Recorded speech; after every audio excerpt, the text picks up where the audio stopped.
नमस्कार। नवरात्रि की सभी को हार्दिक शुभकामनाएं और मीठी ईद की भी आप सभी को बधाई।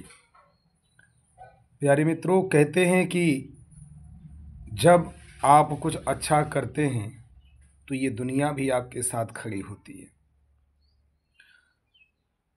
जो टूट जाते हैं वो हमेशा ही हार जाते हैं, तो हमने कभी टूटना नहीं सीखा।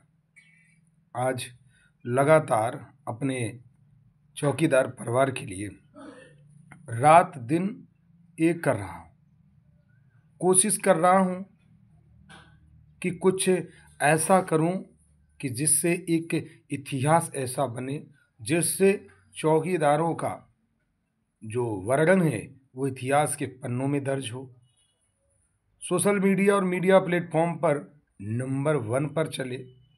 इसी मिशन को लेकर हम लगातार इस लड़ाई को लड़ रहे हैं। मैं जनपद बलिया गया, जनपद बलिया पहुंचा तो जनपद बलिया में भाइयों का हमें प्रेम मिला।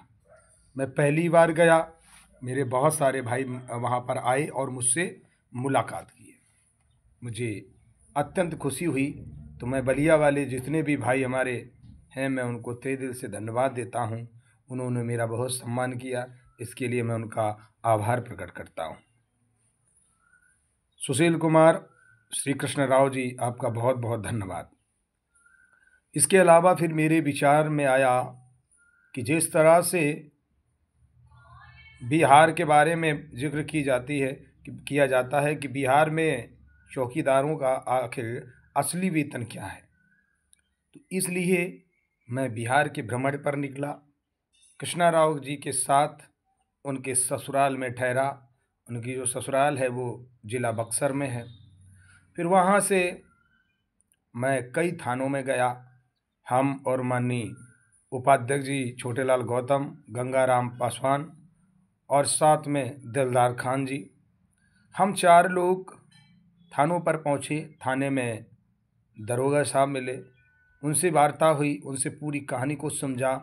2-3 चौकीदारों से वार्ता हुई। सारी चीज़ें समझने के बाद मैं आज आपको बता रहा हूँ।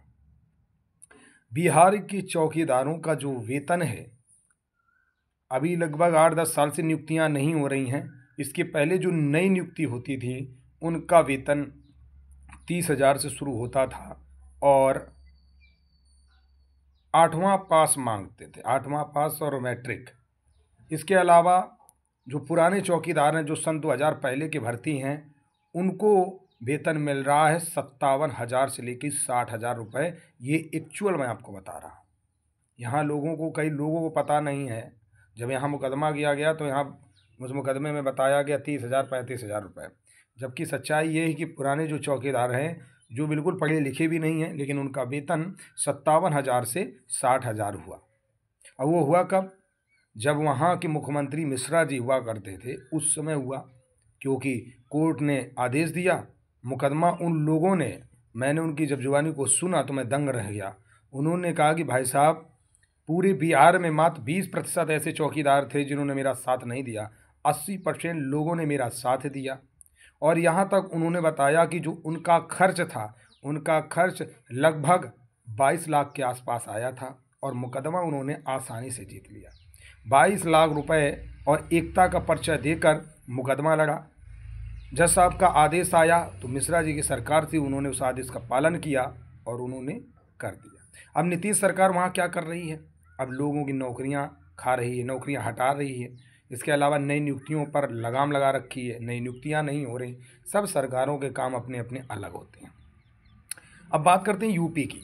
अगर यूपी में अगर इसी तरह से अगर मान लेते हैं कि 5,000 भी अगर लोग इस मुकदमा को लड़ते हैं, और मुझे लगता है अगर 5,000 लोग 1,000 रुपये भी दे देते तो लगभग 22 लाख, 25 लाख, 30 लाख इकट्ठा होता और मुकदमे को आसानी से लड़ा जा सकता था।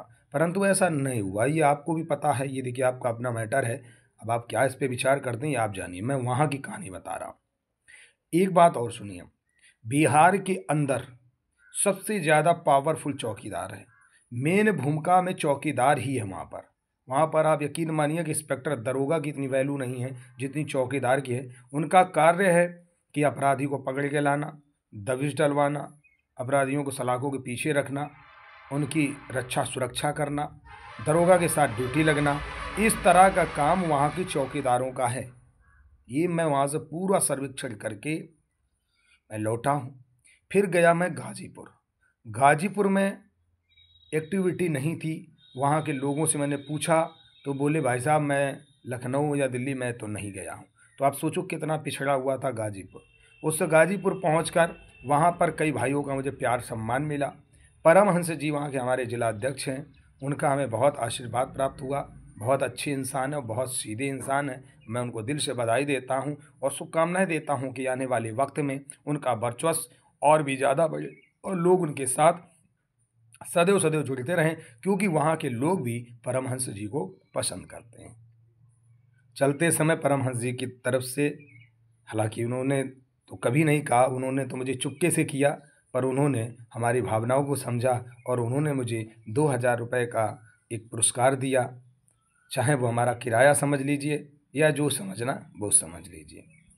बलिया से लेकर गाजीपुर में बहुत सारे भाइयों ने सदस्यता ग्रहण की, सदस्यता कार्ड बनाए। मैं उन सभी का आभार प्रकट करता हूं। मैं उन्हें विश्वास दिलाता हूं कि यदि आपने राष्ट्रीय चौकीदार सेवा समिति की सदस्यता ली है तो जीवन में प्रयास हमारा ये होगा कि आप कभी परेशान ना हो, आपको कोई तकलीफ़ ना हो, आपको कोई दिक्कत ना हो, ये हमारा प्रयास रहेगा। प्यारे मित्रों, कहते हैं कि जब आप काम अच्छा करेंगे तो लोग आपके साथ खड़े होंगे। फिर क्या हुआ, फिर वहाँ से चलकर लगभग 500-600 किलोमीटर की दूरी तय करने के बाद जनपद औरैया पहुँचे। जनपद औरैया वालों को बहुत बहुत बधाई, माननीय शिषपाल जी, माननीय राजेंद्र प्रसाद जी और साथ में हमारे वरिष्ठ साथी विशाल सिंह जी और यशोदानंदन जी, रजनेश कुमार जी और साथ में एक भाई हैं, मैं उनका नाम थोड़ा सा, हाँ, मुकेश पाल जी। इन सभी लोगों ने मेहनत करके औरैया जनपद में ये दर्शाया कि हम सब जागरूक हैं, हम सब आज़ाद होना चाहते हैं। वहाँ पर माननीय भाजपा के, भारतीय जनता पार्टी के जिला अध्यक्ष जी पहुँचे। उन्होंने वहाँ पर विश्वास और भरोसा दिया। ये सारी कहानी औरैया में होती रही। औरैया में वर्चस्व के साथ बहुत लोग इकट्ठा हुए।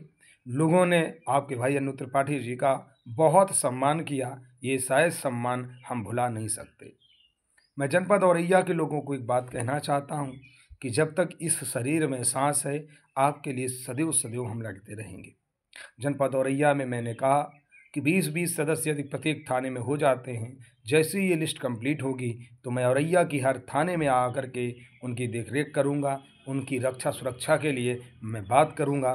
इसके अलावा बेगारी पे जो लोग जूझ रहे हैं उनकी बेगारी को मुक्त करूंगा। ये हमारा मिशन है। हालांकि ज्ञापन दिया गया है, अब ज्ञापन से कितना सुधार होता है उस समय का मैं इंतज़ार कर रहा हूँ। प्यारे मित्रों, थका बहुत था, परेशान भी बहुत था, लेकिन कहते हैं कि जब किसी का भला करना हो तो उस समय थकान नहीं हुआ करती है। आपने सुना होगा कि चलते जाओ तुम मत देखो अपने पैर के छालों को, जिसने जितना दर्द सहा है उतना चैन पाया है।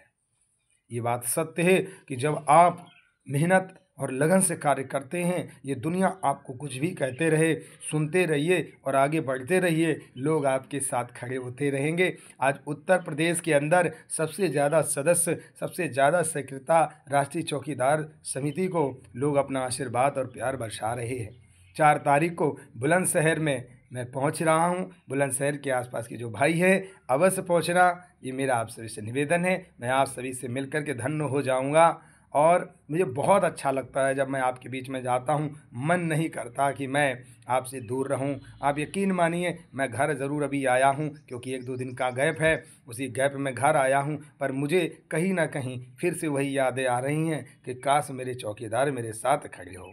बहुत अच्छा लगा प्यारे मित्रों। आप सभी के सम्मान के लिए मैं बहुत बहुत धन्यवाद देना चाहूँगा और मैं आपके भविष्य की कामना करता हूँ। महामाई की कृपा रहे कि जल्द से जल्द इस पर फैसला हो। फैसला नहीं होगा तो फिर जो काम हो रहा है वो होता रहेगा और सरकार को समझ में आ जाएगा कि अब की बार वोट नोट नहीं तो फिर वोट नहीं। जय हिंद, जय भारत।